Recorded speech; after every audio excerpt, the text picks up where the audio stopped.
The MCC's goal of the UP initiative has been to make Massachusetts a national leader in offering the most inclusive, welcoming cultural experiences for everyone across the spectrum of age and ability.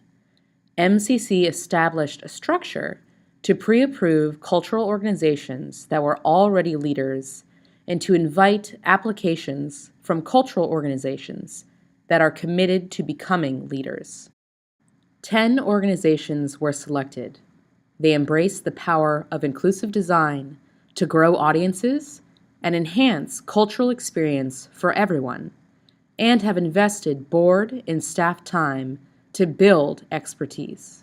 Each of the 10 organizations that were accepted into the UP Innovation and Learning Networks began their engagement with an on-site, holistic review of their organizations by user experts who represented a mix of ages, cultures, and abilities.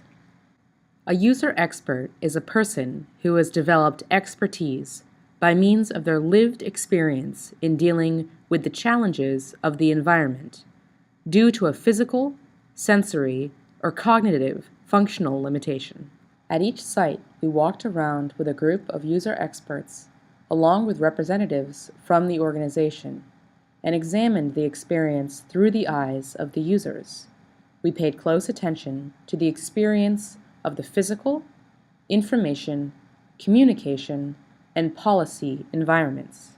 Here is some of what we learned. Another little tidbit, when you're describing for a visually impaired person, it's helpful for direction to use the clock face. So she also said that there's a movie over there. Over there, right? Over there is really helpful. Yeah, it's a ball. But what's interesting about it? And so as soon as this became interesting, like it disappears, it moves really strangely.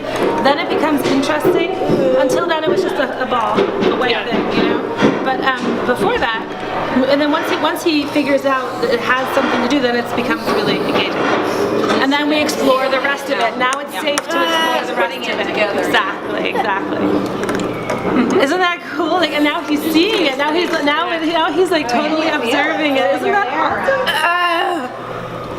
He's totally observing this. This is clear to me which room that goes to. Yeah, and it's not clear. So I would think this is the doorway, right? Yeah. So where's the door? And then we got another one. I'm standing in a doorway right here. Yeah, there's a doorway. Okay, so this would be more, I would think this would work better on the door and saying, you know, what the room is so they know where they're going. So the title of the room, they say if this is music room, and then you have 2. So does that mean music room 2, or is this the second floor?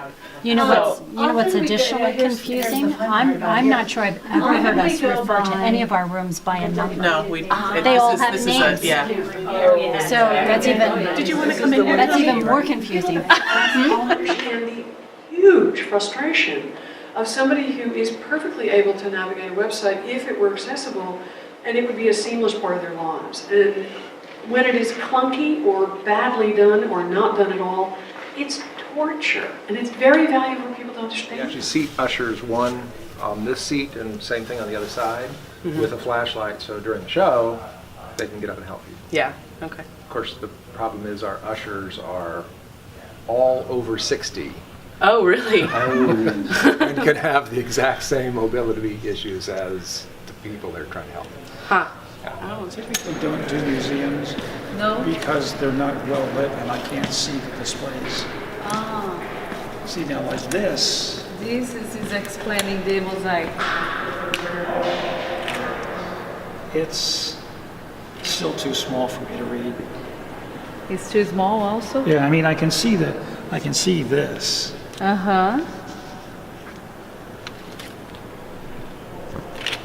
And what I'd have to do is get my phone out and magnify that.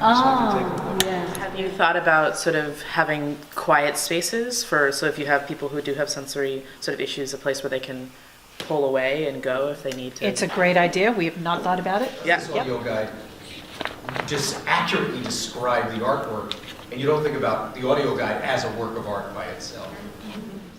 After each organization had their site visit and identified their priorities, we developed 4 days of immersion workshops organized into 4 categories: physical, information, communication, and program.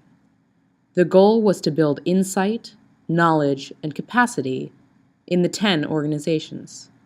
Much was learned and shared by all participating organizations, and most importantly, as Anita Walker from the Massachusetts Cultural Council likes to say, UP recognized that accessibility is and should be a work in progress. UP is a direction, not a destination. UP is about process, not perfection. You know, I think what we're really talking about here is establishing a culture that people coming into cultural institutions know that the staff is eager to make this the best visit possible, so that you walk out of here saying, that was so much fun, I want to do it again.